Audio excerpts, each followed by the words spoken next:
Let me see. Okay, you are live. So good morning. It is Wednesday, February 5th. This is the Senate Transportation Committee meeting. My name is Rich Westman and I'm chair, and we are here to hear about the Central Garage. And if you give us your name and title, and the stage is yours. Sounds good. Good morning. My name is Todd Law. I'm the Director of Fleet for the Agency of Transportation. Very excited to talk about Central Garage and our update over the past few months.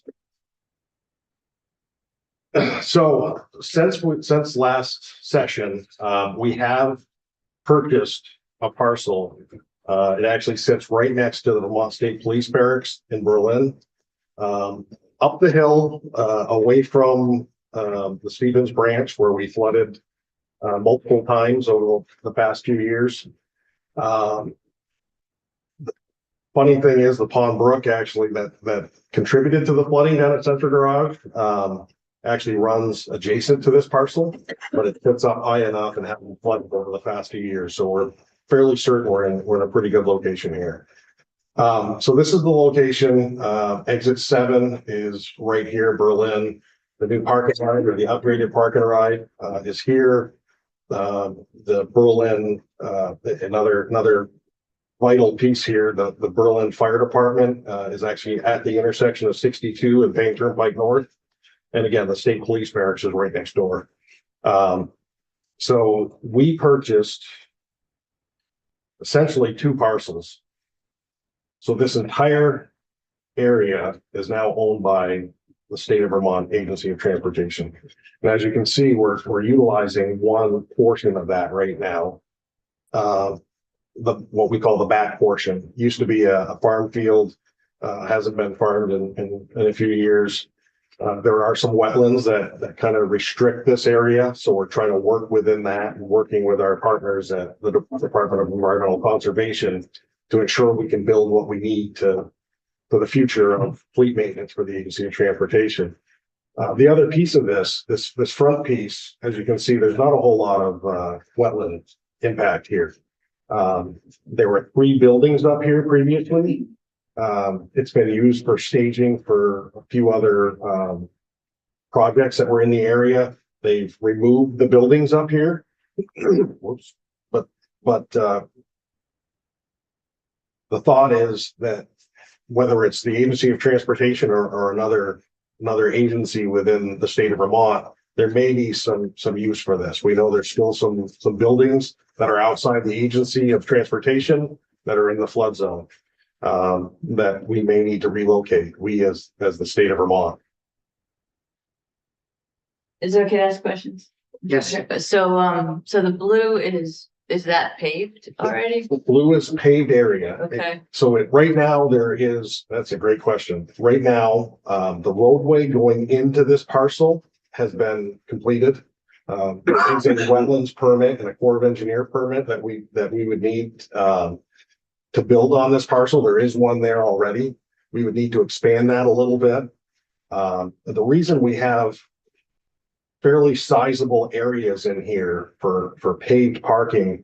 So this fleet maintenance facility does log the outfit. So all of the trucks, the plow trucks that come here and wait to go to another vendor to get the plows on and the dump bodies on. We also do all the upfit for the DMV enforcement vehicles and all the smaller trucks. All of our small plow trucks, the 1 tons, that size, are all upfit in this area. So we receive a significant amount of vehicles here, which kind of leads to having additional area to park those vehicles. Okay. So this is a very conceptual plan of what the garage would look like. There's going to be a little bit of an expansion here. It was supposed to be 8 bays. The architect looked at it and said, yeah, we'll have to expand a little bit to get the 8 bays. So they put 7 on the plan. But in this, we would be taking what's down at Central Garage right now is a significant amount of external buildings for storage. So our parts storage is spread out between 2 or 3 different areas. Even before the flooding, that was the case. We had a huge storage building that we're actually working out of right now that was used for storage of not only Central Garage equipment, but also of district maintenance and other AOT equipment. And we would actually allow Fish and Wildlife to put boats in there at times, and DMV would put their scales in there. So we would be consolidating all that to one building right here. Yes, so is it big enough? Because it seems like how do you measure that or compare that to a district garage? So it's a little different than a district garage. Well, no, I'm sure it's very different, Because- but like, should it be twice as much or 3 times as much? It's about twice as much. Okay, And gives a lot more parts storage that Okay. we normally don't have as much of in the districts. So we have regional fleet maintenance facilities that are in 4 different locations with 2 satellites, where we do fleet maintenance. It used to all be done at Central Garage. So we downsized, excuse me, a lot of our parts storage because now we can put them out in the regions. And each region actually has their own part specialist that's out there sourcing parts to fix all the equipment. But the thing that we have here is a lot of our fleet management. So all the people that are ordering the equipment and doing the specifications are in this area. Our overall supervisor, our superintendent, who does all the Central Garage throughout the state, is here. My office is actually down here along with Berry City Place when we need meetings there, but Does So- this get us totally out of the floodplain? it gets us out of the floodplain. It does not, this does not do anything for the training center. They're temporarily relocated up at the Dill building. They're working out of there. There's meeting space up there. So they're up at the Dill building, and the other entity that was displaced down here is District 6. We took over their garage that they had the drill crew and everybody. They've actually moved up to Dill also, so we can stay down here and do our work. The new one, that would all be consolidated. District 6 would still not have a place here, and neither would the training center from the 302 complex, the entire complex that was down on Route 302 in Berlin. So, and the long-term vision for all of this, we would need, just so I can get it, the long-term vision is what? The long-term vision is to ensure that we have adequate space to maintain all of our equipment in one building, along with the regionals, and have adequate expansion where we could start doing additional work here, including work on electric vehicles that need to have their own clean, separate space from all of the other fossil fuel burning equipment. That's one of the things that would be in this expansion. So we're trying to set ourselves up for the next 75 years. The one that's down on 302 right now is about that old. So 75 to 100 years is what we're looking for. So this would cover a first stage. Have you got screens in this to say, here's what the next steps down the road might be when we can afford to do it? This pretty much is all in one step. So no future, there's not a whole lot of area we could expand without significant permitting. We're trying to get what, we had a grandiose plan that would include CDL testing area for DMV. Right now, they're using, the city of Berry allows them to use the Berry Auditorium for CDL testing. We were going to put that up there. We started to pare things down. So we are good with just fleet maintenance and fleet management here. And this one step should set us up for that 75 to 100 years with some expansion capabilities within these buildings and the garage space. And there's space on the land if you decided to, you could build another. On this, probably not. On the upper section, we have no real plans up there. So there's another parcel Right. that's part of the So overall, right? Was it on that diagram just before? The wetlands, Yeah, so the green in here is wetlands. Yeah. there's that reds. Yeah, and the red is what we own. This back section, even though it doesn't show it, is actually part of the BGS parcel that the state police is on, also wetlands. It's called a wet meadow. The EPA and VEC have both said, wet meadows are wetlands. So So is that stretch up by the road on it, that in there, and that's developable? that's developable. Yeah, there were three buildings up here before, one doctor's office and two residences, including the farmhouse that was adjacent. There's actually a little roadway that goes down to this main access road to the back, and that's how they access the back for haying, etc. So yeah, there is potential for expansion up there. Again, whether it's central garage, whether it's AOT or any other state agency that's in need. You have parking in the blue area, you don't have to be parking up there and. Correct. Not right now, at least. And seeing the size of our fleet, we don't expect that to change a whole lot.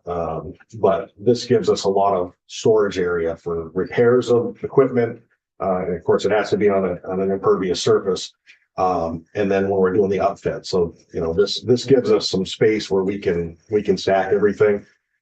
More than likely, we're not going to be able to do the auctions that we always had down there. So BGS has a surplus auction, which includes AOT equipment.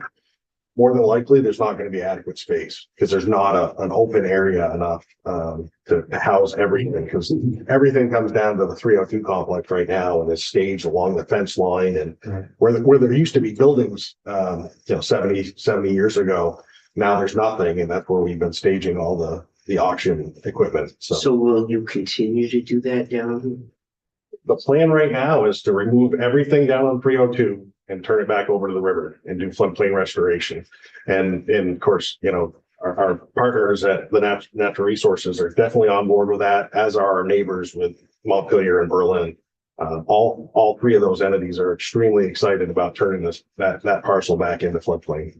Including the one building that was the newest building that was raised, that was built above the floodplain, you're gonna tear that one. That one, yeah, to optimize the floodplain there, more than likely we'll tear it down and reuse it somewhere, whether it's us or sell it.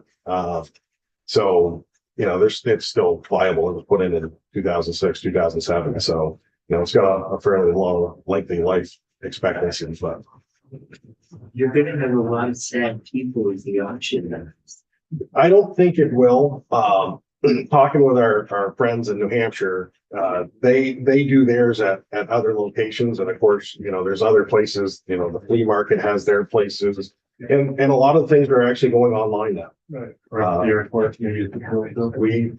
We've done some up at the airport. I'm sure BGS will find a place. And like I said, a lot of it may be multiple places, that may be the future of the auction, but we do our own, again, through BGS, but in the fall. The big one is usually in May, where everybody likes to come in and kind of kick the tires and see what we have. But online auctions seem to be a very, very popular, especially as of late, the last 10 years.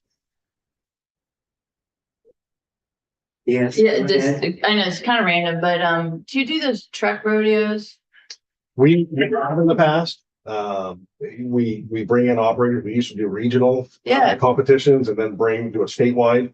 And actually there is a national snowplow rodeo most of the time out in Loveland, Colorado. I mean, those are really good. They're really fun and people like them, and What's a snowplow rodeo? So they set up a course, and the plow drivers get in there. They're usually a driver and a wing person, and they go through this slalom courses. They do an alley dock. There's all kinds of, they have to try to knock over all these little cones or tennis balls. So it's really to show the skill of these operators. But it becomes kind of a morale booster. Yeah. So I think we got somebody that wants to drive. Oh, I know. And it's funny because I had videos when Sue Minter was the secretary. Yeah. Her driving with actually Ernie Patno. I think, it's Ernie and Sue. And Bruce Nichols was with Chris Cole when he was the deputy secretary. So yeah, no, we did get others involved in that. And he realized. Could you how still big do those it things are. if you wanted to? Oh, yeah, You still yeah, we can, do, the statewide was usually up in Cold Country, because the fort is a big, Oh, fairly big yard. We do have a DMV testing area there. You're gonna go to that? No, I've done it. oh, Dave cool. Blackmore. Did Dave they let you Blackmore. drive? Yeah, I go. I don't Does he have have that, the CD? I do not have that video. I didn't do so well, but I mean, Yeah, I'm not gonna let my stuff We'll that I try wanna again. eat next to Yeah. you. it's tough. What? I'm not gonna let you drive with a big wing truck on, next to my stuff that I wanna keep. That's a wise one. And thank you. So the last thing I had, so this is our Swanton garage, but this is kind of a concept of what we're gonna be looking for. You know, there's gonna be a lot of open doors with, the central garage. There's gonna be a big office complex in the middle of the 2 8-bay garages, but kind of the same look from the outside, something kind of natural that blends a little better. Now Not, you have a loading dock like that? we are not planning on having a loading dock. Down on 302, we actually have an outside loading dock that we utilize. We actually have a fairly good sized forklift down there that we unload a lot of the trucks. So it hasn't been as necessary there. So just one, do you want any covered space? You were talking about parking all those vehicles? We leave them out. You're fine The with them? elements. Yes. Okay.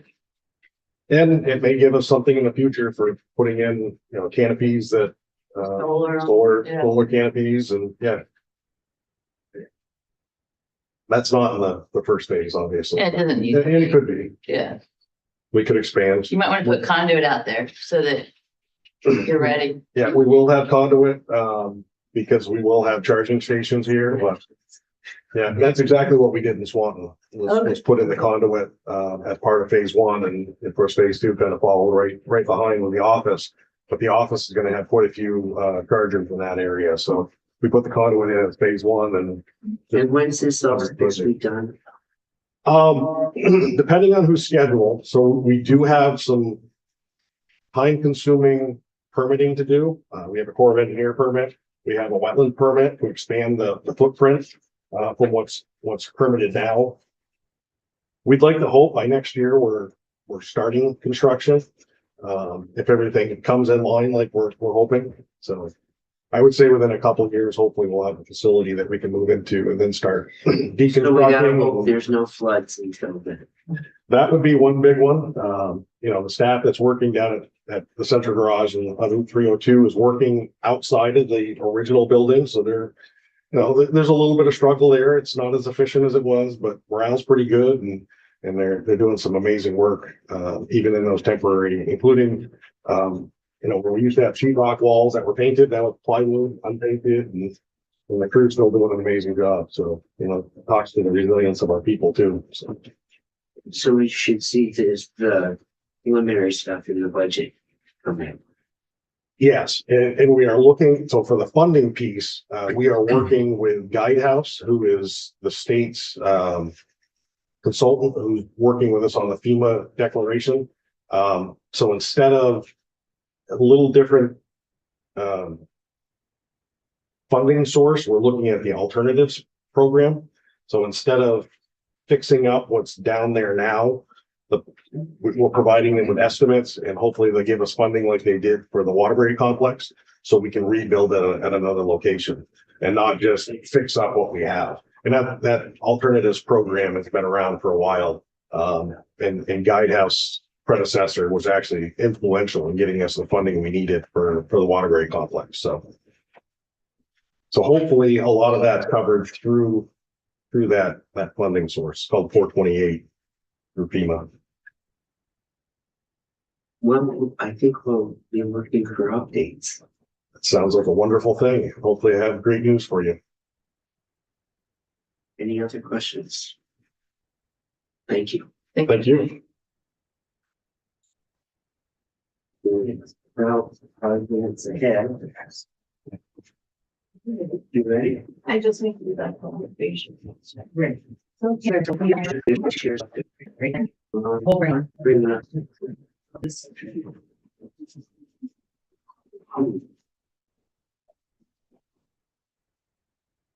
don't know. It's a fun thing. Yeah. Play with. I'll take it. Goes up there on top of the file. Well, Andrea's presenting it. Good morning. Okay, looks like I can share when we're ready. Yeah, great. Morning, Morning. morning. For the record, I'm Andrea Cohn with Vermont Electric Cooperative, and with me today is Cyril Bruno, who is our innovation leader. Thank you for having us in today. We have so much to talk about. I think we'll get through it all, but happy to come back. Well, we've got some time in. Okay, great. Well, this is fun for us to share some information. What I'm hoping to use the time for is to just give you a brief introduction about the EC, very brief. Give you some information about EV uptake in our service territory. Also talk about some information and trends. We do an annual member survey, and there's some really interesting information that we can share about EVs and what's going on. And then Cyril is here to talk a lot about our system, our electrical system, our innovation activities around load management and keeping the energy flowing. And he's the guy for that stuff. So between both of us, hopefully we can share a lot and answer your questions. So I will attempt to share the screen. So I think it would be important a little bit, because I did spend a little bit of time on the board there, the member survey, and give the history of it because it's been around a long time. Exactly. It's great actually, because there's a lot of information and it's rigorous and good survey. So, all right, can you see the slides? Those are up. Start from the beginning. All right, Vermont Electric Cooperative. We are the second largest utility in the state of Vermont. I'll go there first. Our service territory is the gray. That's the northern part of the state. We go from the islands to the border all the way over to the east side, over to New Hampshire. We have 75 towns in 8 counties, actually, which people are surprised. We actually go down a little bit into Addison County. We have about 33,000 members and 40,000 meters, because some folks have more than one meter. They're doing net metering, or they have a barn with a separate meter or something like that. We have almost just under 3,000 miles of line, and our service territory is about just over 2,000 square miles. So we're rural, we're spread out. That poses its unique challenges and opportunities, especially when it comes to things like electric transportation. The picture, I love the picture on the upper right. That was the day the first line was energized in 1938. We've been around for a while, and we're not going anywhere. It's some of the early line crew in that other photo. We have reams of old photos that are, if we had more time, it would be really fun to go I have through. a picture of my grandmother with her washing machine. They were coming in, they knew they were coming in 37. My grandmother bought a Ringer washer 10 months before they energized the farm. So she, it was an olive green, father said, but we've got black and white pictures. And my grandmother was waiting for the power to come. That's great. And we're a cooperative utility because the farmers and other folks were not getting served by other utilities. So they formed a cooperative to make sure that rural Vermont could get power. So there's some great history and great stories about, where we've come to and where we are today. We're very proud to be part of, cooperative, democratically controlled utility in the state of Vermont. Some interesting things about our membership: very rural and also relatively low income. And that really drives a lot of some of our policy positions, you'll see. So we do this annual member survey, statistically significant. We learn a lot about our members. You can see we're a relatively very older population. My controls are in the way of my charts. So you could see our 65 and older demographic is not only there, but it's increasing over the last few years. Gotta get rid of that. Okay. I'm having a hard time navigating. Let's see. Here. I'll get there. All right, so it gives you a little sense of our members and my down arrow is not working. Here we go. Here we go. In terms of more about demographics, relatively lower income as well. So I'm not sure if you're aware of the energy burden report that Efficiency Vermont pulls together. It's an amazing resource. I urge you to take a look at that when you have a chance. Basically, income and the amount of money you spend on energy, and you come up with an energy burden number. Those red towns are the towns where folks have the highest energy burden. And unfortunately, 7 of the top 11 towns with the highest energy burden are in our service territory. So again, an older demographic and a relatively lower income demographic in our service territory.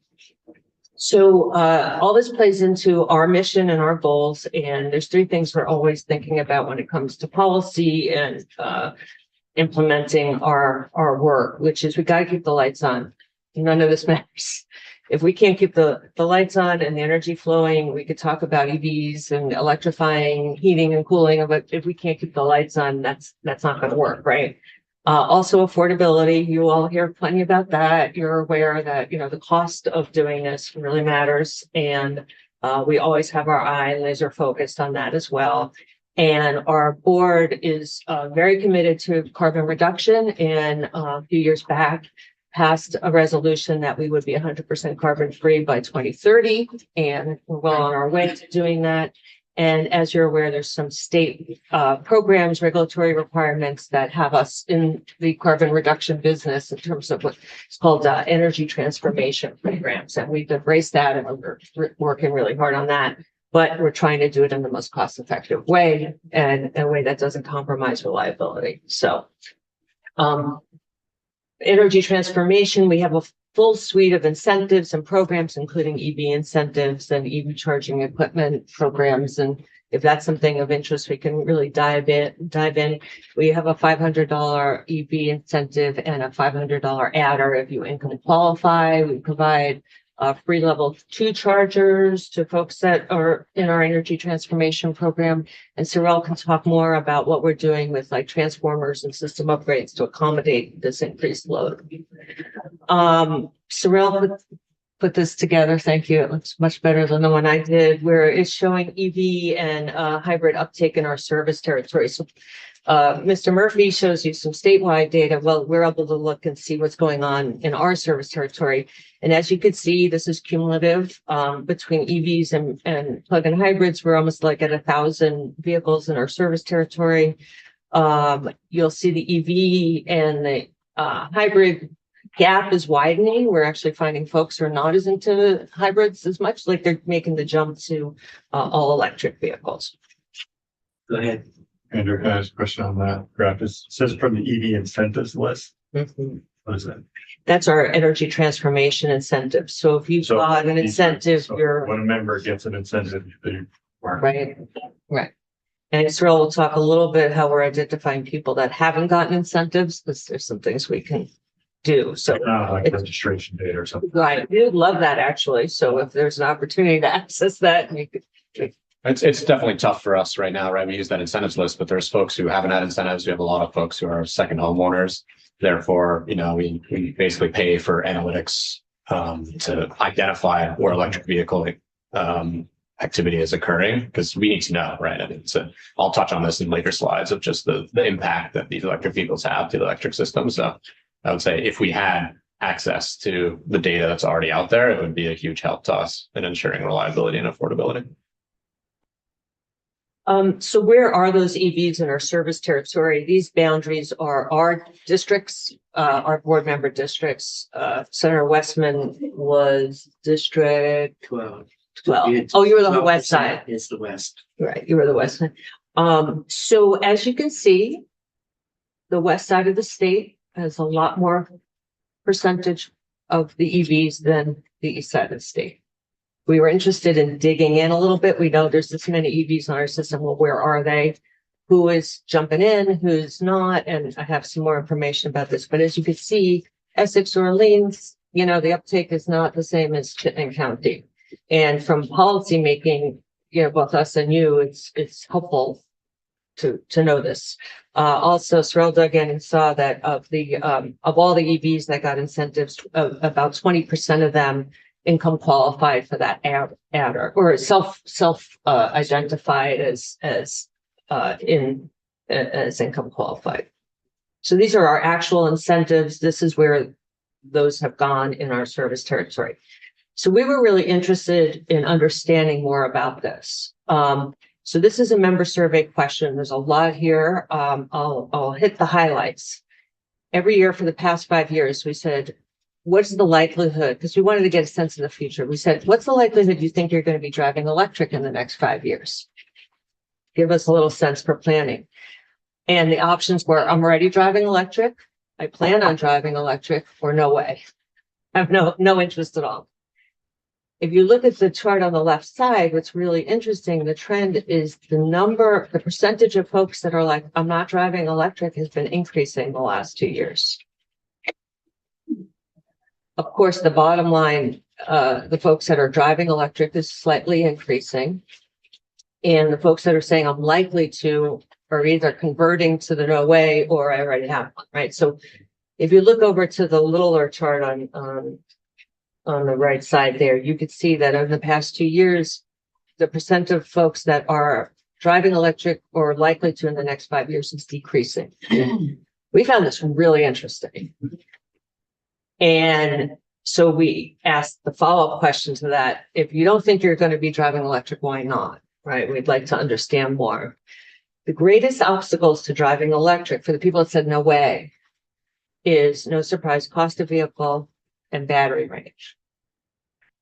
What is interesting about both of those things, and I'll dive in a little even deeper into this, is if you look from last year to this year, cost is less of an obstacle relatively.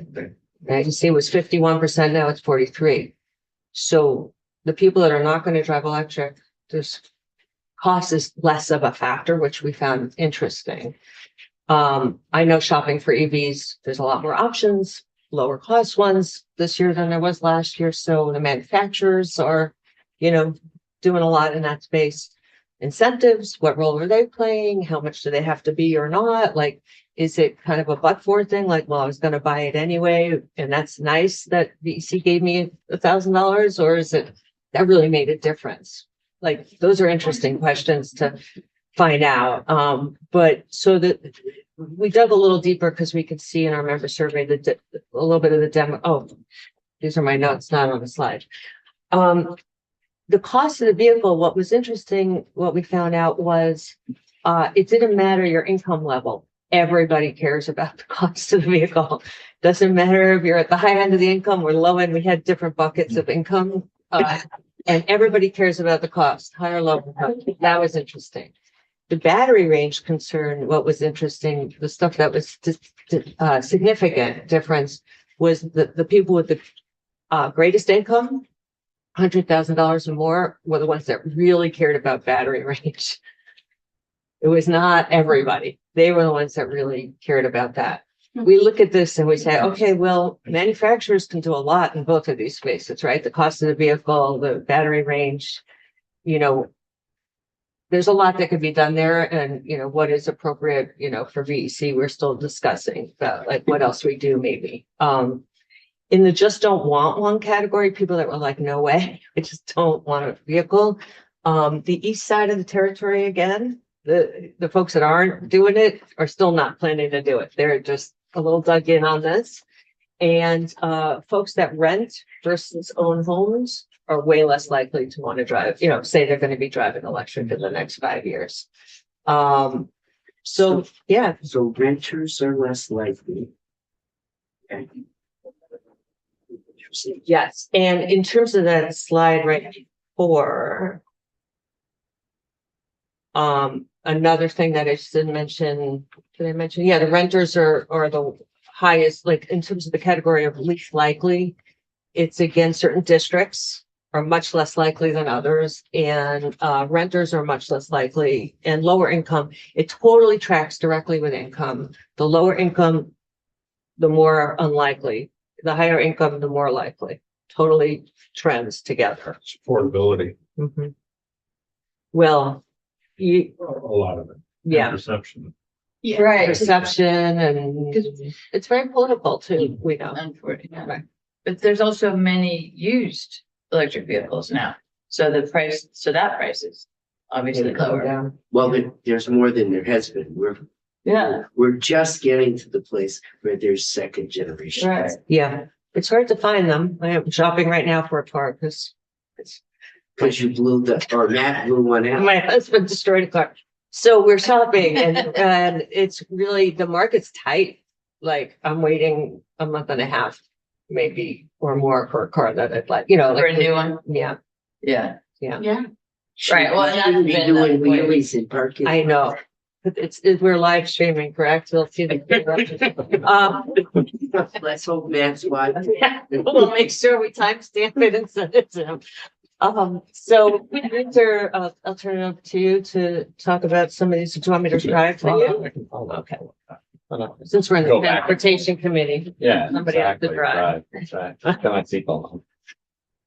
Cool. So I'm going to touch a little bit about the impacts to the electric system of these electric vehicles. I'm going to attempt to do it in a way that doesn't put you to sleep, because I know it can be at times a little bit in the weeds. So we really have two big impacts as it relates to these electric vehicles. One is on load growth to the system, and the second is when that load is being added. It's being added at the times of the transmission peaks, which is the times at which the system is actually least clean and most expensive. So those are the big issues. We're anticipating about a doubling of load by 2040. Again, that all depends a little bit about the adoption levels and what happens there, but that's a pretty significant increase to us. That puts a lot of stress on our infrastructure. We're anticipating around $100 million of upgrades, even more at the transmission level to support that load increase. And I'm going to touch a little bit on our strategy to hopefully decrease that quantity by managing some of that load.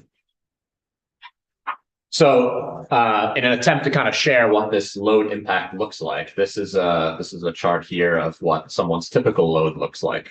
This is data from one of our members. They happen to have a heat pump, and you can see that their peak is like somewhere around 3 to 4 kilowatts on the left side, right? They're probably the washer dryer running at the same time after dinner, whatever that looks like, right? Everyone has little changes here in their load usage, and we can put several members onto the same location, right? So we have some room here to put several people, and right now, right, there's certainly folks using load during those high times, but it's not a significant increase. When you start looking at what happens when an electric vehicle gets added to the exact same location, right? This is someone who has a Ford Lightning. They're charging at almost 20 kilowatts. We have a problem basically on the system. We have two problems. One, you can see that dotted line on top, right? That's the limit, just like a speed limit on the system. VEC puts on the roads, VEC puts limits on all of our assets, on all of our infrastructure, basically to ensure that they don't blow up, to make sure that the life of that asset lasts a long time. You know, many of our assets are 60, 80 years old, right? We want to continue having those function well. So that's where that limit comes from.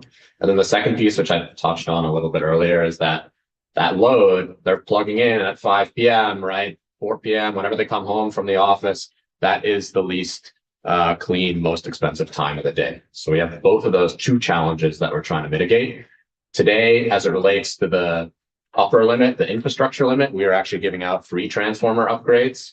We justify this through the increased sales. So because there's just so much load from this electric vehicle, it's about the same use as a house. We get a ROI of like less than 2 years on that sort of investment. And what we found is people going to buy an electric vehicle, they're not thinking about their transformer at home, right? People in the energy industry might be, but no one else is really thinking about this thing outside on the pole. And so what we didn't want to do is give them an incentive for an electric vehicle, have them come home, try to plug in their electric vehicle, and give them a $5,000 bill, right? Kind of sends the wrong signal.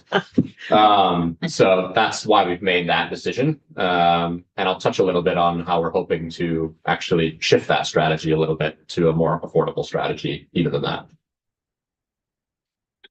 So to address this transmission peak, this timing issue, right? One of our goals, and this is fairly common, right? There's many programs out there. Green Mountain Power is doing this. In fact, almost all utilities have some sort of shift program in place, right? Where you shift the load from this kind of earlier time frame to a later time frame, right? So that's generally after the transmission peak occurs, 3 to 9 p.m. So we have a variety of programs in this space. We manage chargers, we manage vehicles directly, actually, and then we also have some behavioral programs. So for folks who don't want their charger communicated with, they can set a manual schedule. Again, this is fairly common in the utility space. I would say there's nothing that we're doing that others aren't, but it's this shifting that we're trying to do. Unfortunately, that addresses it doesn't address the distribution issue. It only addresses this kind of like timing issue. And so what we're trying to do, the next phase, what we think is a little bit more new and innovative, is this shifting, the shaping of load. So we have the shift to time, and then we also want to shape and decrease that load. Why? What we're seeing is that typically people are charging for 2 to 3 hours, right? They're not driving huge distances during the day. Even in Vermont, where we have pretty significant commute mileage, generally 2 to 3 hours is more than adequate to fully recharge your vehicle. And so what we believe that we can do, and we've demonstrated this on a small pilot that we're working on, is that we can actually ramp down that charging, which will decrease the impact to the system infrastructure, meaning that here we don't have to go replace this piece of infrastructure. We can continue using it. We can compensate someone to allow us to manage their electric vehicle charger. And the idea there is that in the morning, they're not going to notice a difference, because ultimately most people just want to set this piece of equipment and forget it, right? And as long as their vehicle is charged in the morning, they don't really pay attention to when it's happening. I mean, there's probably some folks out there who are super curious, but what we found is the vast majority of people are very trusting of these programs. Again, they're getting a financial some sort of compensation to participate in this, roughly $100 a month, $100 a year. Sorry, not 100%. So anyway, our goal here is to both shift and shape the electric vehicle load, and that's the pilot that we're running currently. So that's very interesting. Do you how do you do, is it the charger that you kind of tamp down and limit, or is it the power going to the charger? And do people know that that's happening, so that if there was if they did want to go out in the middle of the night for something, they could say, no, not today? Yeah, so we're actually communicating directly to the charger or the vehicle itself. Very similar to the transmission program. We're using that same communication pathway, but then just doing slightly different activity. And all of our programs have an opt-out. So in the event that someone really needed it, they could opt out of that program. We see very few opt-outs. So we've probably done about 700 events that we've called in the last 5 years, right? There's like 400 people in those events. So I don't know what that is, 28,000 or something individual times. We've had like less than 20 people opt out of the program. And so they'll get like a text or something Yeah, they saying, get a we're about to have, like, tonight's going to be different. You know, we're going to mess with your, you know. 24 schedule. hours in advance, usually. Sometimes, we're trying to decrease that time just because we like having that option. It builds trust in the program. We found very few people are using it, but in lieu of that, part of the program, I think people would be less interested in participating. So, Yeah, totally. I would appreciate it. Yeah. If I were Right. Yeah. So you need to be charged in the middle of the night for some reason. You're going Yeah. somewhere, you can just opt out and. Yeah. and Or if you have two cars using the charger, that's what we have at my house. So are these all of the chargers that you've subsidized or you've helped people put in that are hooked up?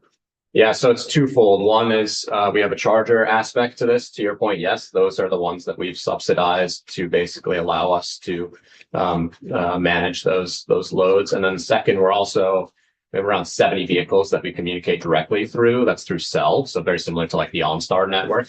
And so Teslas, for instance, we have a program. We have around 50 or 60 Tesla vehicles that we're actually communicating directly to. The value there is that we actually understand the amount of battery capacity that they still have, which means that we can do additional kind of analytics and sort of understand how much load do they actually need. Versus with the charger, we have no idea how much charge they need. We're just talking to the charger. So the vehicle approach is definitely where we're hoping to go. But yeah. So are these mostly class 2 chargers? Or? Yes, all. Yeah, they are all level 2 chargers. Mostly because those are the ones, A, that we have visibility over through this program. B, have enough load. So level 1 charger, for instance, isn't really a concern for us, I would say. And then level 3 chargers, we just don't have the communications to those devices. And also, I would say those are assets that are less flexible, right? If you're in need of a level 3 charge, we're not really interested in managing, and delaying for 3 hours while you're sitting there waiting to get home. That's not really a good approach. So have you reached out to any, for example, I have a class 2 charger. Yes. We got no incentive to do it. Yes. And, we're not connected. Yeah. Yeah. One of the challenges that we face in this kind of management space is that there's costs associated with accessing those vehicle chargers, right? So these manufacturers charge a fee for us to access those devices. It costs money for us to make that integration, and there has to be enough of a quantity of those devices to be out there for it to make sense. So there's lots of vendors out there that are offering these services. We've kind of focused on several that are kind of the most affordable approach. And it's a gap, I would say, to ensuring that we can kind of offer this to everyone, because it just costs a lot of money to kind of make that happen. If we provided the charger, we have been doing outreach to the folks because we know we have a list of those people. So we reach out and say, have you participated? Would you like to? We also have bring your own charger. That's So right. some people move into the service territory or they got a charger on their own, not through us, and they can also participate. So you don't have to have gotten the charger through us. Yeah. You can, but anyone who has a charger isn't participating, we occasionally ping them. We try not to email people, Yeah. but Go ahead. So you probably communicate with with the electricians in the area, right? Because you need generally, like we had to put in higher.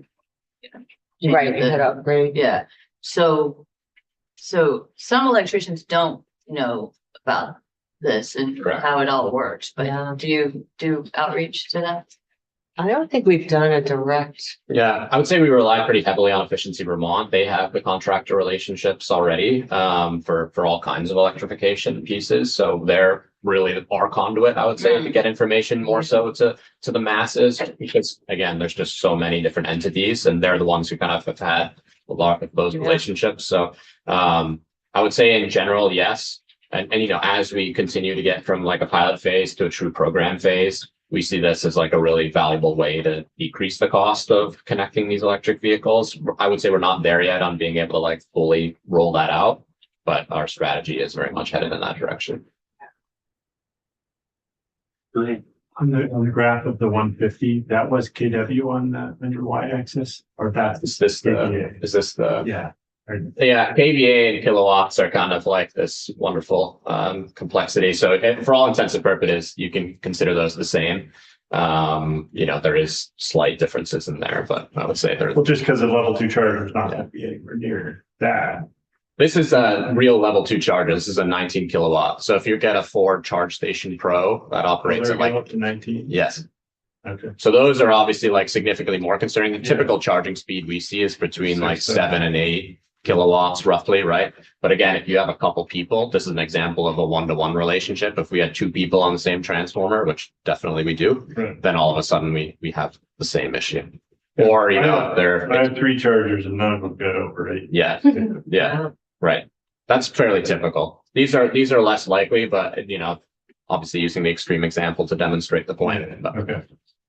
I think, one thing that we're trying to do as well as this is on just the local level, like one transformer, one person. This same logic applies further upstream. So when we think about our substation transformers or the transmission network, we can use this same model. So even in the event of a 7 kilowatt example, which might not be causing the issue on the local level, if everyone is charging at 7 kilowatts, then all of a sudden, right, we might have a problem on the larger system. And so instead of heat pump and exactly.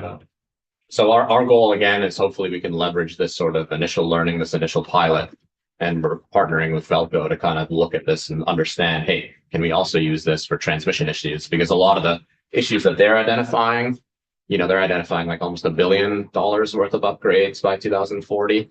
A lot of their issues are a certain number of hours a year, right? This isn't like an all-time problem. This is, we're looking at 20 hours. So if we can decrease the load for those 20 hours, we don't need to go upgrade that transmission line and stuff like that. Trickle charging is interesting. I was asked a question the other day about what that's equivalent to. Like if you were charging your car that way, what is that? equate to in terms Yeah, of? probably your washer running, Washer, you know, it's like adding another washer. right. On the aggregate, right, that could be Yeah. significant and, you know, but I would say on a one-on-one case, it's not as big of a concern for us right now. Bunch of years ago, we asked our members how they're charging. It's been a few years since we asked, and we should ask again. Like half of them were trickle charging, Yeah. and we found that really interesting. And it was like, why is that good enough for you? And it was like, I'm not in a hurry. I'm not going anywhere. You know, like, I guess if more than 50% of our members are retired, you know, that works for them. And you know. it's the cheapest. And and you don't, right, you don't need an electrician. Yeah. You don't need, all those costs. And so the cost, we typically start at, like, can you explain like which side of the meter, like? Yeah, we're definitely like outside the house typically, right? So inside the house, VC generally doesn't have much responsibility. We're happy to assist however we can, but there's really not much we can do in these scenarios. So our kind of line of demarcation is always like outside the house. Right, so the electrician comes, works with the member. We don't proactively really, we don't have the list of electricians. Yeah. But that sometimes we'll get contacted and we're happy to help and we're happy to help the member.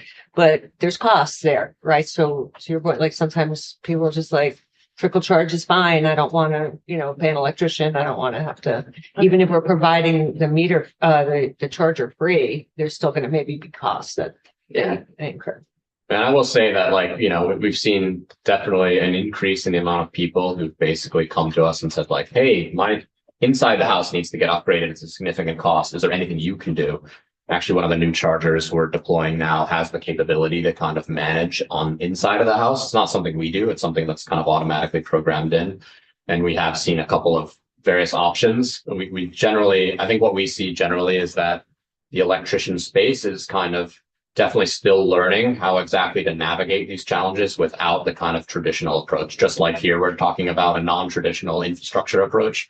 There are non-traditional approaches to solving some of these inside the house issues as well. And it's just early days in that space, I would say. The code was recently updated, and then a lot of the kind of understanding of the technology capabilities that are out there are still kind of in its infancy. So we're hopeful that can also decrease the impact that's having.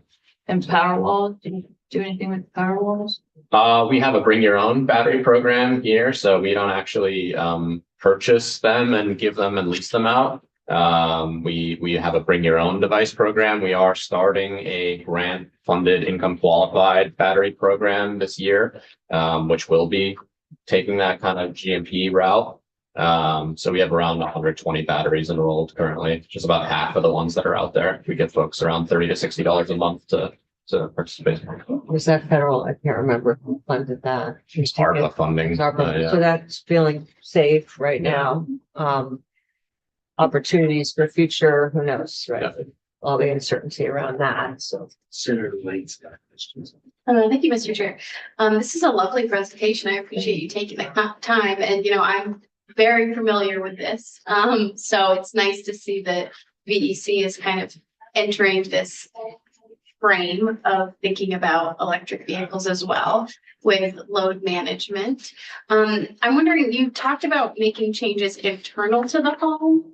And basically the only thing that I've seen that folks need to do is just upgrade their sub panel. So are you speaking about that, or is there something new that's coming up with your? Yeah, so there's a homes? couple approaches, right? So for instance, if you have an existing circuit to, for instance, your dryer, you can extend that circuit from your dryer, and they have these switches that you can put in place, right? So because your dryer doesn't run all the time, right? You can kind of prioritize the dryer and say, when the dryer's not running, charge my EV, right? That's cool. So there's, and that's a very low, that can be a $300 device, right? Versus a multi-$1,000 or many more $1,000 panel upgrade, right? That's one approach to that. And then the chargers themselves can also kind of monitor basically, hey, they can do that same thing. That same logic can kind of occur.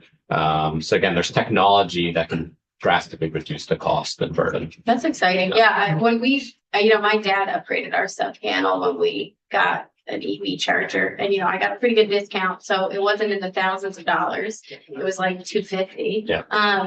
But I'm intrigued to hear that there's an option for folks if they can switch their dryer. We found that the cost of our electric vehicle is far less than the cost of our dryer. Yeah. Running, Yeah. which is and we're a 3-person household, so Yeah. maybe we're just trying our clothes. Yeah, could be. I mean, So, dryers aren't. You know, a it lot of costs them. us about Yeah. $30 Yeah. a month to run our vehicle, and I commute. We use it for everything, and we were paying over $150 a month in gasoline Right. when we were driving my husband's truck. So there's a huge cost savings for your customers, and also a real opportunity for you. As we've seen electric costs electric use continue to go down over time as efficiency has Mhm. continued to be a part of our work in the electric sector. I see electric vehicles as actually making up that difference. Right. So it's exciting to see that you over time are going to be able to have an opportunity to gain back revenue as we continue to see just more and more efficient other electric That's right. appliances. So That's right. that's exciting. And the load management, I love that you're texting people. GMP texts me like once every week, basically, to tell me there's some event that's happening. Yeah. And I can opt out if I want. It's very simple. I appreciate the texts. So it's a good angle for you to continue to do. So thank We've been you. getting some good experience with us for a bunch of years now, and I feel like the marketplace is like the innovation that's happening is Yeah. super exciting. It's real, I'm sure like a day doesn't go by that we don't get pinged by some new company with some new tech that's, and navigating that and making sure we're providing good, like we try things that don't always work, right? That's what innovation is, right? Like not everything is always a sure thing, but we're trying to kind of prudently move along with changes that we think will serve our members well. And there's some neat stuff coming out that we're Totally. keeping our eye on. So I'd say that, the biggest challenge remains cost and doing that in a way that, ultimately we want to demonstrate savings here, right? So it can very easily, depending on how these programs are structured, right? We give some money to the participating member, we give some money to the software vendor, and then our goal is to demonstrate savings. And very quickly, that other side of the pie can show that basically the program is giving money to the participating member and not demonstrating savings to the rest of the membership, right? Which is not the outcome that we want, right? And so I would say the biggest challenge with a lot of the new technology and even doing this is making sure that other side of the pie doesn't get eroded by the software costs, doesn't get eroded by paying every little vendor to go do these cool things. I know a lot of like larger utilities where that is not the case. And so we really try and navigate this space, whether it's startups, whether it's entities who have, just cost structures that make sense for us. So. Yeah, and I appreciate the other side of this conversation is that you can have different rates for charging. So eventually, as we hit our goals to have, 80% of folks driving electric vehicles, your ability to set your rates will be extremely important for maintaining the revenue and seeing that generating for you, because I know, I don't think, do you have any rates that are different now?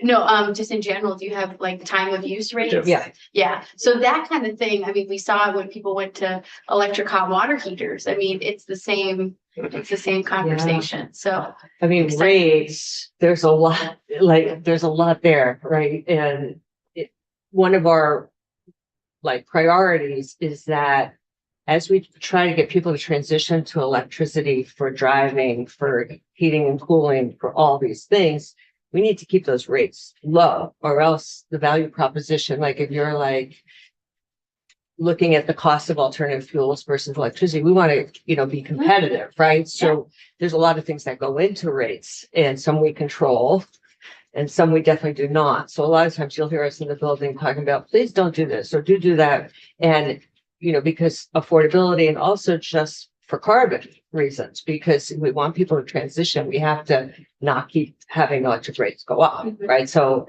I think they're complementary when we talk about reducing carbon, keeping things affordable. Those are well aligned. There's a reason that those both matter. And we're having some good load. Might be just worth commenting on. Like we do a IRP, if you've heard of an integrated resource plan. Sorrel's working on the next one right now. What are you seeing in terms of load projections? I mean, again, right, like these forecasts are challenging for us to do, as you saw with Andrea's slides. the diversity, the geographic disparity of this load growth is like really significant, right? So like we're having to simultaneously understand the growth in these areas that are seeing almost no electric vehicles, and then like places like Heinsberg, where 1 in 10 members has an electric vehicle, right? So it's like both of those areas need to be focuses for us. So I would say, again, we're trying to come up with strategies that are relevant to the entire territory while also balancing investment in things like resiliency, right? So as is generally the case in these kind of capital investment entities like us, it's a constant kind of shifting and balancing of what is a very fixed, limited resource of capital investment to meeting the needs that we're trying to make happen. So. I personally, the background material around the surveys and why people believe what they do, and it's very interesting. Yeah. So any background information around that, I think. Like the survey itself, like. Yeah, the survey, We but- work with a company that does this, they're statistically significant, it's professional design. We do it every year. We didn't do it COVID year because we're just like, I don't even know, it's like a weird year. It's statistically significant. It's over 1,000 members, so it's really solid, good data. And we ask a range of questions like. Well, and they've been doing it a long time. Right. And this is not. Right. And we like that because we can see the trends, which is Yeah. always really interesting. But we ask everything about, what do you think about our rates? What do you think about our service? What do you think about our programs? We really dig into all that. And every year, we try to ask the same question on certain things so we can see those trends, but we add certain questions. Like 1 year we asked about we're focused on reliability, and we're like, what do many members have generators? Like nobody wants their power to go out, but how bad is it if you have a generator versus not? Right, it's a different scenario. And about half of our members have generators. And we're like, oh, that's really interesting. I would never have guessed that. So if there's things you're interested in, we're happy to sometimes add a question or two if there's something you're interested in. So we've used your time. Happy to come back though if there's something you would like us to. Any of the background information about the survey and why people believe what I think probably be interested in. Yeah, I can send a link. We're very transparent with our members about it. So every year we post the survey on our website so you could see all the questions and all the answers are all there. So I'll share the link. Yeah, if we're gonna meet goals, public budget is important. Thanks for the time. It's good to see you. Thanks. Okay, wait, and Thank you very much. can I just say, I do want to apologize, but at one point I laughed. I was sent this giant version of the bill. And it just, I know, and I literally Oh, that's laughed great. out loud. It's like, Yeah, I we were am laughing at video. We're all getting into So I know, Yeah, so our I eyesight is- apologize. Oh, no. That is funny. I literally just like, this is At least it's easy to read. This is really cool. They must Did think not that, request that. I know that some of us are getting over the website. Yeah, really. So they probably thought they were sending it to me, not you. I was, oh my God. I Good know, morning, you saw. Patrick. I think, why did you make this super large? How are you gonna make us go with some of the. I assume it was a joke from me. He is back to that. There.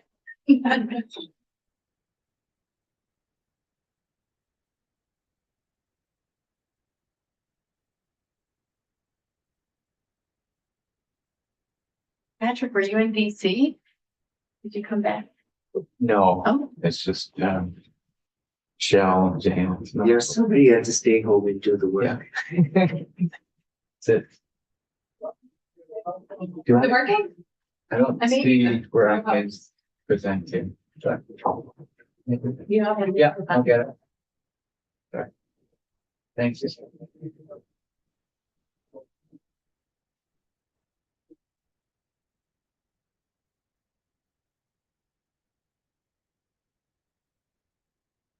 Morning, for the record, Patrick Murphy, State Policy Director for the Agency of Transportation.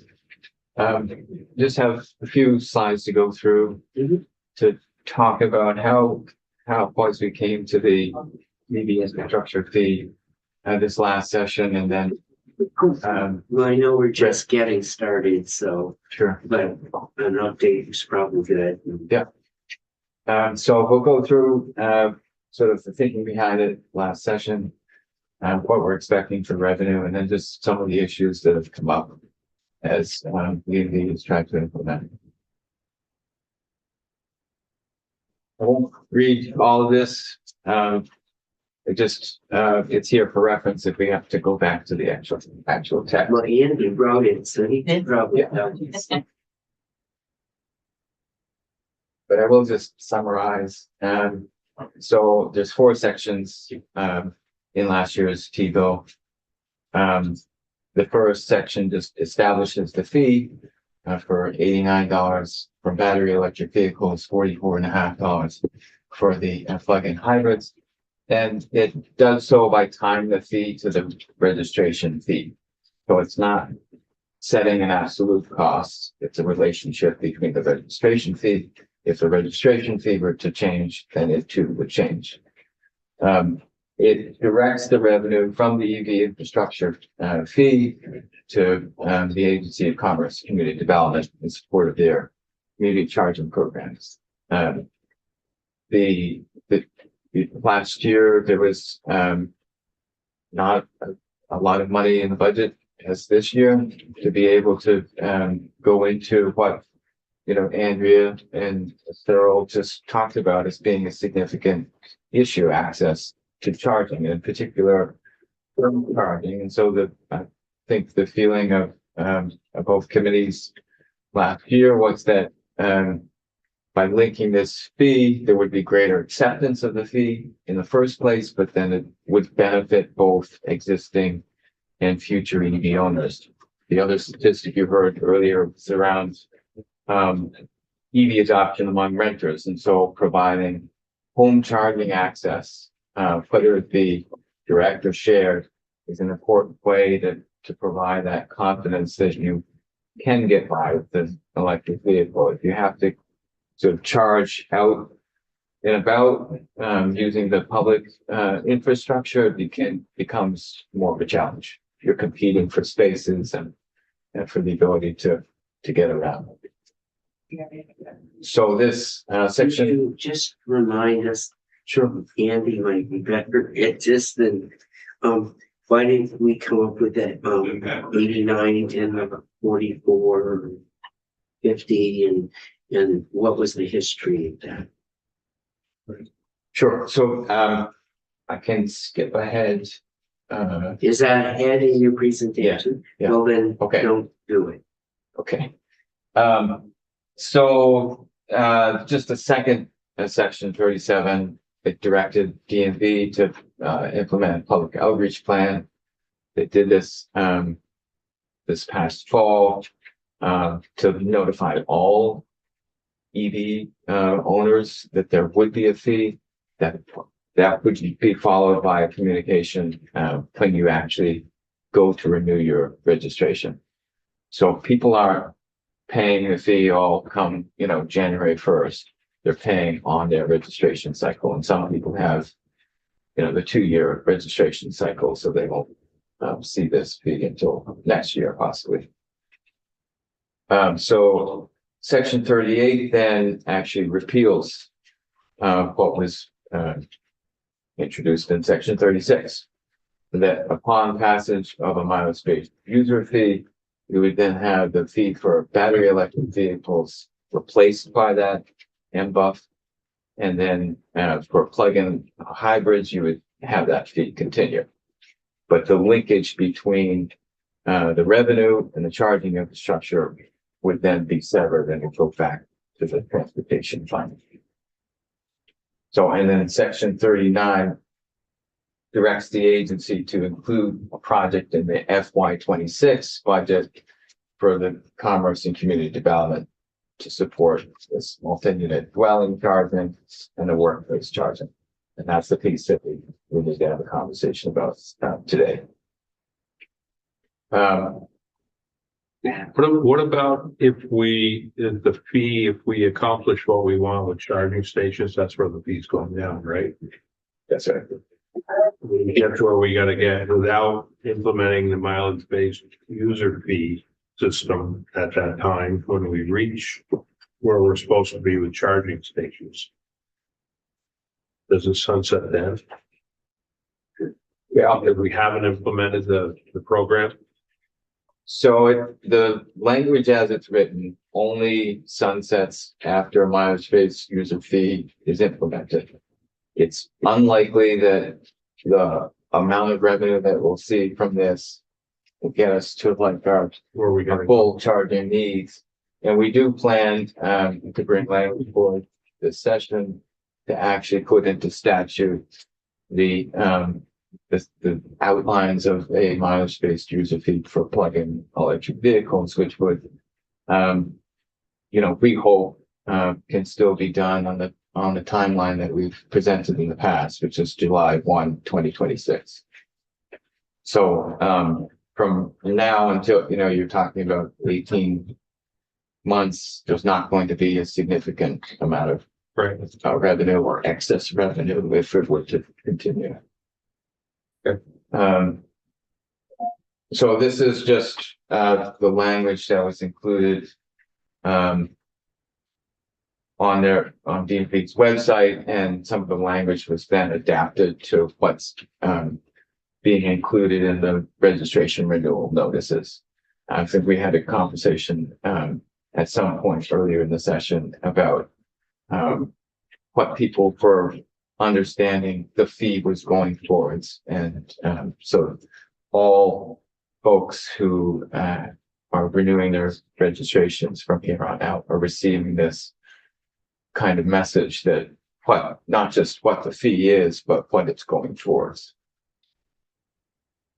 This is to help kind of frame an answer to your question earlier. So committee last year had looked at where else is this happening in the country, and it's most states throughout the country have some sort of fee that's charged to electric vehicles. The average being about $137. And the agency had presented our proposal for the mileage-based user fee, which worked its way through a stakeholder process. And there was a real feeling among those participants that a flat fee wasn't the fairest way to assess whether it be electric vehicle owners or even high efficiency, fuel efficiency vehicle owners. That a flat fee falls short on a number of different fronts. First, it falls unevenly on different folks in terms of income, whether they're based in more rural areas or urban areas. But then there's the question of that we've had earlier in the session about how do you continue to maintain the revenue over time? And a flat fee just doesn't do that. Even if you sort of peg it to some index, it doesn't necessarily keep up with all of the mileage that is actually being driven on Vermont roads. So that was a key consideration that, a flat fee, if it's too high, would be too much of a burden on folks with low incomes right up front. Whereas a mileage-based user fee can be paid as you go. So we didn't want necessarily to get into, some of the fees that maybe are upwards of $200, but limit the amount that billing that had to be done through DMV, which also came with its own administrative costs, and just keep it as a set amount. So I think the direction that we received from the committee last year was we wanted to be high enough that it actually brings in some revenue that can go towards the investments in charging infrastructure, but not so high that it acts as a inequitable sort of impediment to electric vehicle adoption. Go ahead. Thank you, that's very helpful. So, New Hampshire has a $100 fee. Yes, okay. Do you know what they use it for? Or is it just general revenue? I think it's just, it goes to the transportation. It's not allocated to Program, something no. I don't believe that there's any other program in the country that specifically directs it towards EV charging infrastructure. I think that was something unique to Vermont. Okay. Thank you. So what's the total number of states that are doing flat fees? I think it's At least 40. Easier to 30 count. something, yeah. Yeah. Yes. I'm gonna throw out a number now that it's up on the screen. With all the problems with the flat fee, it is the easiest to implement. Sure. And it's the least costly. Yeah. For sure. Go ahead. Thank you, Mr. Chair. I mean, obviously, last session, I was very disappointed by the introduction of this fee, and I submitted multiple forms of amendment, hoping to not see this fee go into place before we hit 15% adoption of electric vehicles in purchase. So not even 50% of vehicles overall, but even just the purchase of them. Right. And I know the agency felt strongly they had to move ahead on that, even though we weren't necessarily going to hit that. So did we hit 15% uptake? Because that was the argument that was given to me as why we were doing it, is we would hit it by the time we got to the fee being implemented. Yeah, so I think if you go back to testimony last spring, we said we think we're gonna get Yeah. pretty close. And we're certainly trending in that direction. We, in the month of October, this past October, we hit 14.6%. Okay. For the last quarter, it appears that for the third quarter, we have 13.6% overall, and we're still waiting from data from A&R that cleans the DMV data that should be out within the next week. Oh, so it went down? For the last quarter. We're not sure yet, Oh, Yeah. okay. but we, October was just 1 month where it was high, but the quarter was 13. Yeah. Oh, okay. so, yeah, sorry. I see what you're saying, but you're not sure yet because we don't know. So Okay. July, yeah, Okay. July, August, September, that was 13.6%. It was collectively then 14.6% in October, and we don't know what the overall for October, November, December was. Yeah, and the reason I was so adamant was because we have a climate action plan, we have a climate council, and they put forward that recommendation, and it felt like a little bit of a kind of insult to injury to not go with their recommendation, but we've moved forward with it, so I respect that that's what's happening, and obviously as an EV driver, I'll pay the fee. And I was also surprised because the main argument I heard for us implementing the fee was that EV drivers aren't paying their fair share for roads and bridges. Like that was just the drumbeat of opposition I heard to it. So to then have it go to EV infrastructure was very surprising to me. And I obviously won't argue against that, but I think it does perpetuate that argument still, which is, are they paying for roads and bridges? So it feels like we put a lot of administrative effort and time into a short-term solution that didn't hit the tick boxes of what our climate council asked for or answered the main argument that I heard from opponents to not having EV fees. Yeah, so I would say a couple of things. One, we didn't spend a great deal of administrative funds at all as a chair. A reference, it is the sort of most cost-effective revenue generating measure that we couldn't possibly implement. So a lot of the investments that went into the DMV IT systems make it much easier to sort of flip a switch and assign new fees. So there weren't significant administrative costs, but I think, again, to the chair's earlier question about how did we come up with this this notion of the linkage between the revenue to EV charging infrastructure was again, to look back to the climate action plan and recognize that, what we were trying to do is to actually support EV adoption. So we didn't feel that a, $89, $44.50 fee would be a significant detriment to EV adoption, and people pay registration fees at that level or twice as much if you're paying for a plug-in hybrid. And when you look at the overall sort of revenue that's brought in through the gas tax on average per vehicle in the state, it's about $170, $200. So you're assigning a fee to vehicles that aren't paying anything right now towards any part of the infrastructure system that we have. And doing so at a level that's, almost half of what the average fossil fuel vehicle does. So the feeling was, just as was referenced in the earlier presentation, that charging infrastructure is a significant impediment to EV adoption.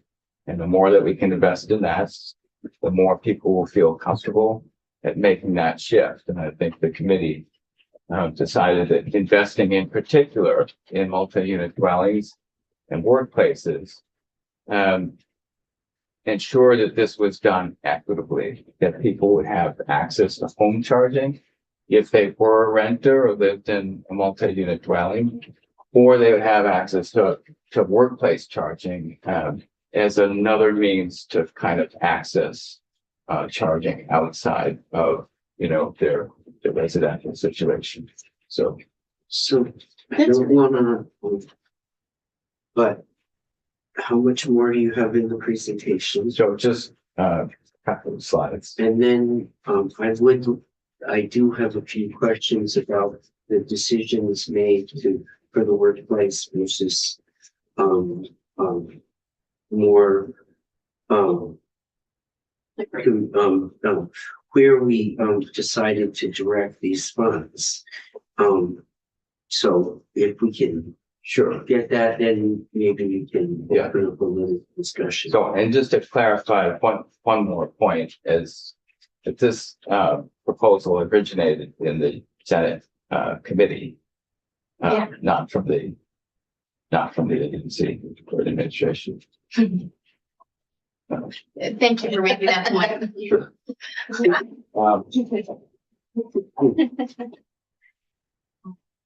So this also gives you a sense of. You mean the former committee, because there's only one of us that is here. Andy was really. I gestured as a No, So, it it is a pretty much new committee. That's why I think it's important for us to hear where we came to and. Sure. So this was also, this is part of the report that was filed last year on the mileage-based user fee.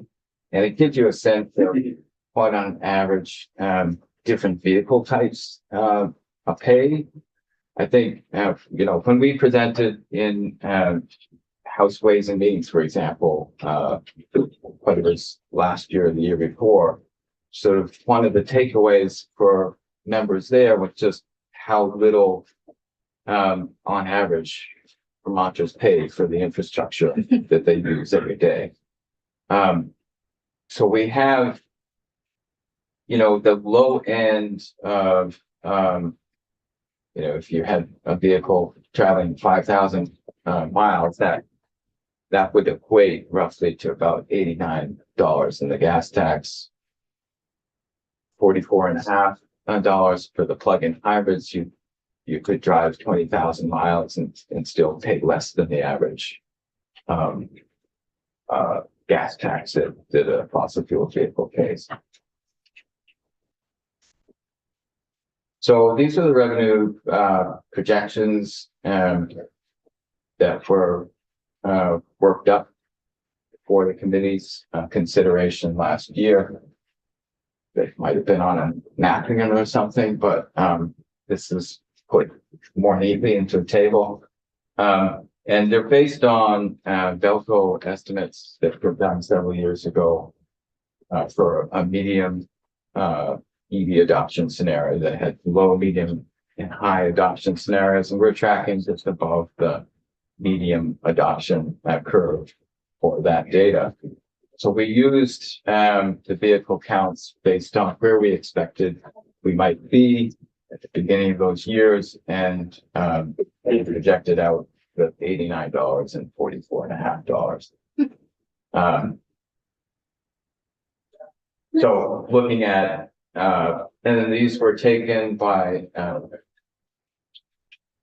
Logan at the JFO to do their own analysis and then rework it based on the state fiscal year and the calendar year.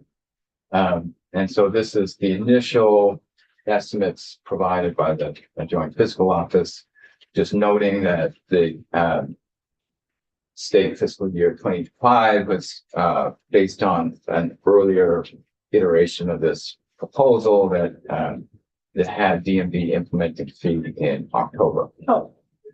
So when that was revised, it was estimated about 600,000 for this first, I guess, for the first half of the year that the fee is in effect, the last half of this state fiscal year. And then $1.7 million for state fiscal year 26. And you should know Candace in her presentation to us yesterday had $600,000 listed. That was, I believe, the amount she had. So the actual number should be 500,000. So we reached out to DMV, I don't know, a week or two ago, and they, you know, looked for they pulled their data from their system and estimated out their own projections on what they would expect for this year, and they said about 500,000 and 1.4 million for next year. But we're still in discussions with them about what they're using for plug-in hybrids. In the legacy system, there was no differentiation between the coding of plug-in hybrids and conventional hybrids. So they made it difficult to parse out which vehicle type was which. So we just have to kind of work with that and see, naturally, if there were some vehicles that were being left out, that would reduce the revenue. So this is just to give you a sense of sort of where we are in our timeline working towards a mileage-based user fee. We expected to begin work this January. There's a lot of uncertainty right now with federal competitive grants. So we were awarded $3 million in November to implement this, but we're still awaiting feedback from FHWA on working out a grant agreement and beginning the work. So we still are hopeful that that can be done in the next few months and that we can stay within our timeline to implement in July of 2026. Do you need legislation to do that, or do you already have? We have legislative language in Act 62 that allowed us to apply for the grant, receive, begin work on things, but we would need statutory language to actually, implement. Would that be in the T-bill this year? Or? Yes. Yeah. And did you propose it? Or? Yeah, we're still working with The problem. Is this our omnibus A&R bill that we're going to be hearing about in House No. transportation? Oh, No, no, that's- that's something. that's distinct from that. So we should expect to see language coming over the House. Yes. Yeah. And so this is, if you think the last slide, I just wanted to highlight section 39, which was not picked up on by the agency in this and what's been submitted for the governor's recommend, for state fiscal year 2026. So we have I don't know if Candace talked about this at all yesterday, but we have, an issue where this should have been included as a project in the transportation program, even though it's not staying in the Agency of Transportation, it's being transferred to Agency of Commerce and Development for them to do their work in their program through a memorandum of understanding. That should have been in the transportation program and is not. So it's a conversation that we're going to have on how best to proceed there. Candace has some ideas around that, and looking at end of year versions to make sure that we have at least that 1.7 million budgeted for state fiscal year 2026. But she'll come in Friday to discuss that more. So I would say that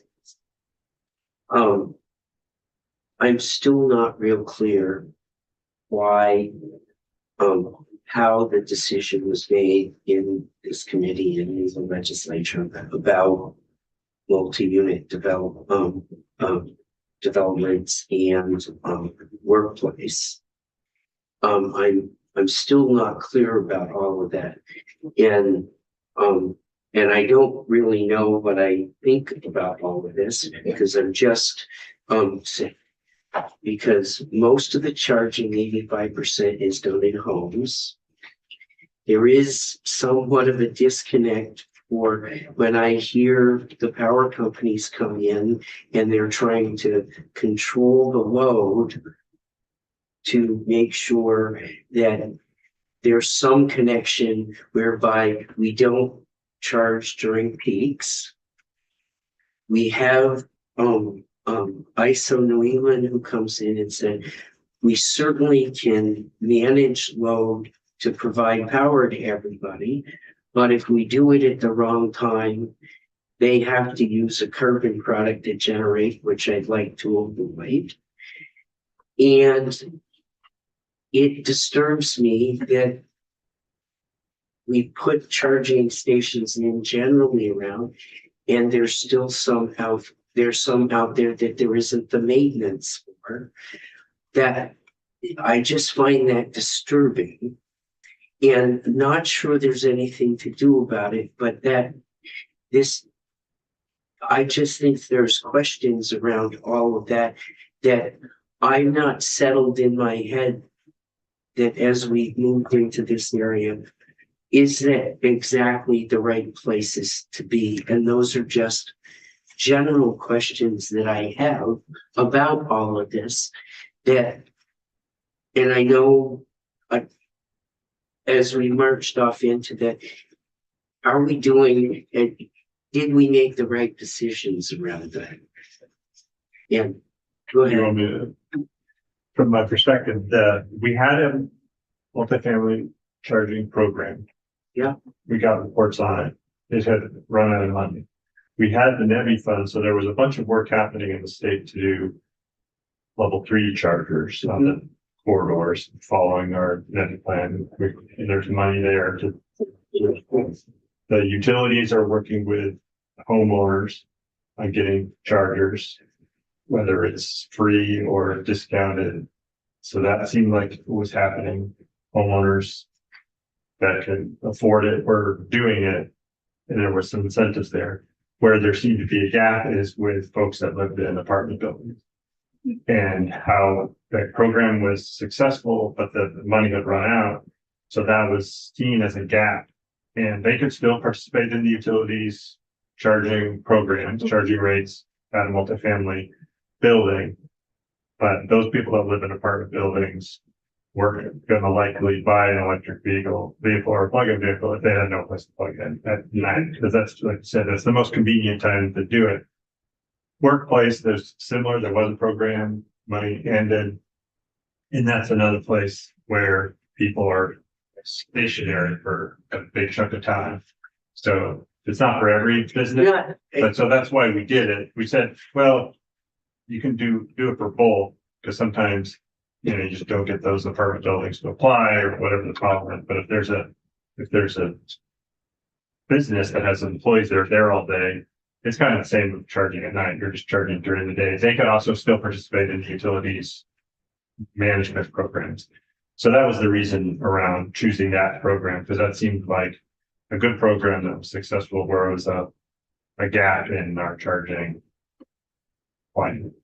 There was no money. I'm not saying they're bad choices. I just, Yeah, no, you it's a know, good question. I'm just struggling in my Yeah. head to understand all of the And, pieces. you know, we had, I forget her name, the Brahman.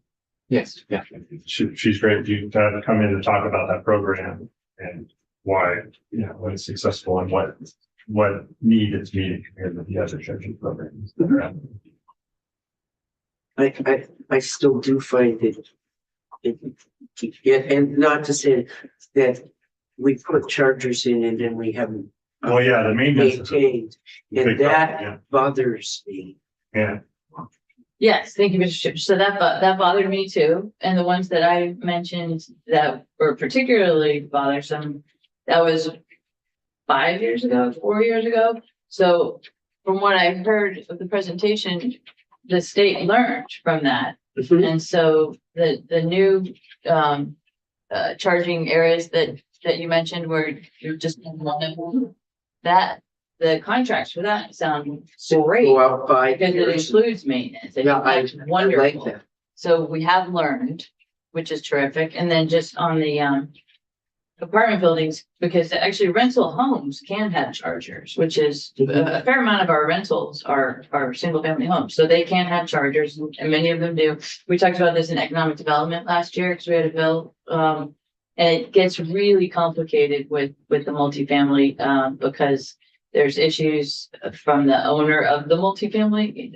You know, how do you know, do I really have to pay for all of this? And how do I charge the person, no pun intended, and what if they move, and what if I have chargers and I assign people? It just gets really complicated, but it's something that can be managed for sure. It just takes more time, and each development really needs to be looked at individually. Grant money was basically essential to make it happen. Yes, and so that's gonna be a longer impact, but we put in incentives for new developments to include chargers. So that's a better way to do it too, is to do it when it's What was the person's name? Ron, who works on, Bronwyn Cook, she works in the Department of Housing Community Development. you ran that program. ACC. Mr. Chair, I am wondering, to your question, personally, I have not experienced the same level of unworking charging stations as a regular user of charging stations. It hasn't been a specific issue I've experienced, but there is data on how frequently they're down. I know we could email or ask ChargePoint, who is our largest network provider, or EVgo. We could ask them to provide that, what is the percentage of down chargers at any given point. And the last time I looked at ChargePoint, they had info on their website. It was like 97% of all chargers are active and working properly at the moment. So, of their chargers. So I don't know if you have an interest in getting that data. I'm just interested because Tesla, there's no problem. And then it just sounded like, and I have no experience in it. But the only thing I will say is in the more rural areas of the state, when I hear the survey stuff, if we're ever going to break the attitude piece, it's something not that I'm suggesting that we charge in there, but we at least have to be aware of it. So. Yes. On a different topic, but Sure. Part of this conversation, the rate setting considerations where you showed the various costs or actually charges tax to the folks, depending on how much they drive. I'd be interested to see what we would need to charge the folks in order to recoup our costs. Look at it from the other side, because this is just revenue, but what would we need from a gasoline tax in terms of mileage? I'm sorry. If we wanted to cover a certain amount of our costs with a mileage-based fee, what would that fee look like? I think that's relevant to the conversation. The maintenance of the roads and the maintenance of the highway. Okay. Yeah, I'm sorry, I should have said that, yeah. Or whatever costs are appropriate, but it's roadway maintenance is the big one. Yeah, there's a few different ways we could look at it. I mean, sort of the bigger picture, general sense of the cost, that's sort of the analysis that we perform for the transportation funding study. Okay. Looking at, overall funding needs, and then we could, from those numbers back into, what we would set a mileage-based user fee to. We can also just provide a follow-up, taking a section from that mileage-based user fee report, which goes into how we came to this estimated 1.78 cents per mile. What went into the different factors that went into that as an estimate. Okay. Now that's not what the agency necessarily is proposing. That would be a part of the discussion with the And I legislature. think a broader discussion around that, and I have asked a number of questions around and really find it hard to get any. And there are some studies from other places in the country. It appears to me from some of the studies that the general use of vehicles in transportation, separate from electric vehicles and all of that, the amount of the family's income that we're using today is much less than it was going back in time. If I go back to the 1950s, it was a much higher percentage than it is today in the net piece. Any information that the agency has generally about what the cost of transportation is to families today versus 10, 20 would be helpful in our thinking around where we go and what we do. Not asking for your positions or anything from the agency. These are pretty straightforward estimates that people think about in periods of time. And that's regardless of whether now we move towards electric or somebody keeps a gas vehicle. I just think it says a lot about what we're all paying for the upkeep of a system that we've been handed, and in many respects been handed by a generation before, and what they put into maintaining the system versus what we seem to be putting. Mr. Chair, if you're interested, energy action, there's an energy burden report that is done about Vermont every year that we can have presented to us, which does say that 11% of Vermonters' income is spent on energy costs, and 45% of that, the largest share of it, is transportation. So we do have specific costs for Vermont, and it's, I think, annually around $7,000. But I think for me, I'd like, and I totally would like to hear that, but also there is historical data, because I think it's helpful for us to understand what we're doing versus what generations before are doing. Because it's my opinion that we've been handed an asset and a responsibility. And comparing that to what we've been handed and what people have done before is an important thing, I think, to understand. Because when people say we're paying, don't raise my taxes, then they're flat fees. And really what the burden is overall to the family is dropping compared to what it was 25 years ago or 50 years ago. I think it's an important thing for us to look at and consider. But I think certainly that's really important information to have. Okay, we should schedule them for testimony. So that is a question for you, Patrick, and what the Sure. agency has to. Sure, yeah, I would definitely follow up. I know that for our study, it's the report due on the 15th for the Capital Invest program. There's a lot that's in there in terms of household energy burdens related to transportation.